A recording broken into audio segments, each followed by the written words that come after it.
Esto sucedió hace unos meses. He estado conduciendo para Lyft durante algunos años y normalmente trabajo en turnos nocturnos. Las carreteras están más tranquilas y las propinas son mejores, pero hay un precio que pagar. De vez en cuando tienes una historia que te queda grabada y no de una buena manera. Siempre me consideré cuidadoso. He lidiado con mi parte justa de pasajeros extraños, pero nada, y quiero decir nada, se acerca a lo raro de lo que estoy a punto de contarles. No tenía cámara en ese momento, y esa noche fue la principal razón por la que instalé una. Comenzó de manera bastante normal, solo yo y los extraños ruidos que ocasionalmente hace mi coche. Tengo un Volvo 2005 que está bastante golpeado, pero es muy confiable. Las calles estaban casi literalmente desiertas, lo cual, como mencioné antes, prefiero. Un poco después de las 2:00 a.m., recibí una solicitud de un mini market cercano. Al principio parecía inofensiva, pero por alguna razón tuve una extraña sensación en el estómago al respecto. ¿Alguna vez han tenido esa sensación de que algo está mal, pero no pueden explicarlo? Eso fue exactamente lo que sentí mientras me acercaba. Antes de que viera al tipo, ya sabía por qué me sentía así. El minimarket al que me dirigía estaba cerrado. Todas las luces estaban apagadas y no había un solo coche en el estacionamiento. A medida que me acercaba, lo vi. Me aseguré de conducir bastante despacio para poder verlo bien. Estaba caminando de un lado a otro fuera de la tienda, con una sudadera destrozada que parecía que no había visto una lavadora en años. No estoy exagerando, había literalmente un agujero en la manga. Sus movimientos eran agitados, como si no pudiera quedarse quieto, y miraba constantemente por encima de su hombro, como si pensara que alguien lo estaba persiguiendo. Si tuviera que adivinar, diría que estaba drogado. Probablemente debería haber cancelado el viaje y me habría ido. Incluso estuve a punto de presionar el botón de cancelar, pero no lo hice por alguna razón. Desbloqueé las puertas y él se metió en el asiento trasero sin decir una palabra. Me arrepentí de mi decisión en el momento en que quité el pie del freno. La mayoría de la gente suele mirar su teléfono o mirar por la ventana, pero él no. Él solo se quedó allí, mirándome a través del retrovisor, sin parpadear, sin apartar la mirada, solo observándome directamente. Traté de no mirar de vuelta, pero no pude evitar captar su mirada un par de veces. Parecía un poco enojado, lo que también fue bastante inquietante. Traté de ignorarlo y encendí la radio para romper el silencio. Ni siquiera recuerdo qué estación seleccioné, pero en cuanto la música comenzó a sonar, él me gritó que la apagara. Su voz era profunda y un poco áspera, y supe inmediatamente que era fumador. Eso me sorprendió un poco y agarré el volante con más fuerza. Resistí la tentación de mirarlo en el espejo y simplemente hice lo que me dijo, apretando el volante con más fuerza. No dije nada y condujimos en silencio por un rato. Pensé que tal vez se quedaría allí callado hasta que llegáramos a su destino. Eso era lo que esperaba, al menos. Pero luego habló. Recuerdo la conversación como si fuera ayer. Me preguntó si alguna vez había recogido a alguien que no debería haber recogido. Esa pregunta me golpeó como un ladrillo. Solté una risa incómoda y le dije, bueno, espero que no. Traté de mantener la conversación ligera, pero él no reaccionó. Simplemente se reclinó y murmuró algo para sí mismo que no pude oír.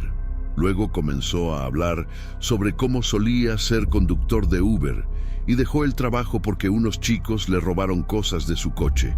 Estaba arrastrando las palabras, así que no pude entender todo lo que dijo, pero entendí la mayor parte de la historia.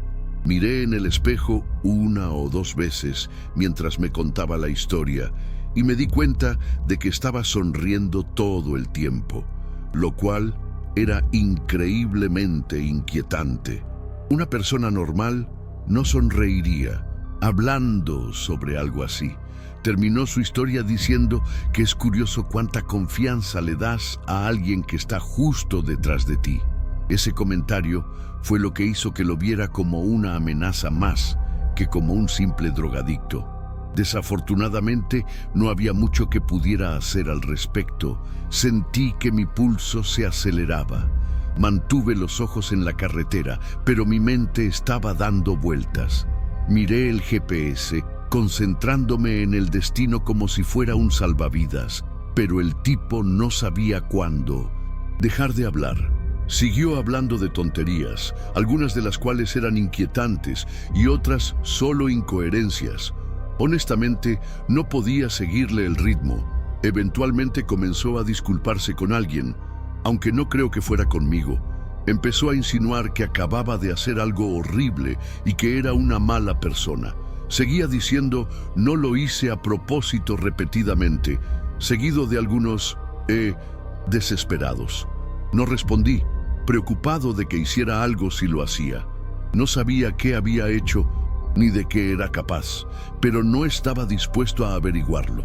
Estábamos a solo unos minutos de su parada cuando dejó de murmurar y me gritó que había pasado la vuelta. No la pasé, el GPS mostraba claramente que estábamos en la ruta correcta, pero de todos modos pisé el freno, más por miedo que por otra cosa. Me exigió que me detuviera, así que lo hice. Mis manos temblaban en ese momento. Solo quería que la pesadilla terminara. En cuanto puse el coche en P, aparecieron los faros detrás de 1200. Nosotros. Era un coche de policía. Hice una oración en silencio y observé cómo se deslizaba por la carretera, su luz barriendo brevemente mi coche. El tipo en el asiento trasero se encorvó como si intentara mantenerse fuera de la vista. Giré la cabeza y lo vi tumbado casi completamente plano en el asiento trasero, con los ojos cerrados. Volví a mirar al frente antes de que me viera, tratando de mantener la respiración controlada. Se quedó en esa posición durante un tiempo incómodamente largo. Quería pedirle que se fuera, pero decidí no hacerlo. Eventualmente levantó la cabeza y me dijo que había tenido suerte. Antes de que pudiera hacer nada, abrió la puerta de mi coche y desapareció. Terminé llamando para terminar mi turno después de eso. Estaba tan alterado que no quería seguir conduciendo. No fue hasta unas semanas después que encontré algo en mi teléfono que demostró lo peligroso que había sido la situación. Según un artículo de noticias, un minimarket había sido robado la misma noche en que recogí a ese pasajero. Estaba a 2 cuadras de donde lo había recogido. Me da asco saber que estuve a centímetros de un criminal peligroso que podría haberme hecho daño si hubiera querido. Me da miedo ponerme en contacto con la policía sobre esto. Intento evitar a las autoridades por varias razones personales que no entraré en detalles.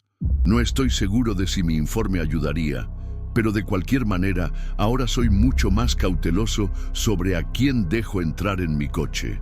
Solía vivir en la ciudad. El estilo de vida urbano era lo que siempre había imaginado para mí. No voy a entrar en detalles, pero después de una experiencia extremadamente traumática, no podía soportar ni el más mínimo ruido. Comencé a odiar el ruido en general. Mi psiquiatra me dijo que desarrollé un caso raro de fonofobia. Esa sensación de agujas en la piel cuando se te duerme el pie. Es algo así, pero en el pecho, siempre presente, como si mi cuerpo estuviera preparándose para algo que no llegaba. Cada claxon o puerta que se cerraba me sentía como una descarga directa a mis nervios. No podía seguir viviendo así. Hace unos 3 años encontré una cabaña en lo profundo del noroeste del Pacífico. No quiero decir exactamente dónde estaba por razones que entenderán pronto, pero lo único que diré es que estaba en Oregón. Parecía perfecta, muy pocos vecinos, sin tráfico, casi sin señal de celular. Lo que realmente me convenció fue la falta de ruido. Estaba yo y la paz, por primera vez en meses, Pensé que podría sentirme seguro.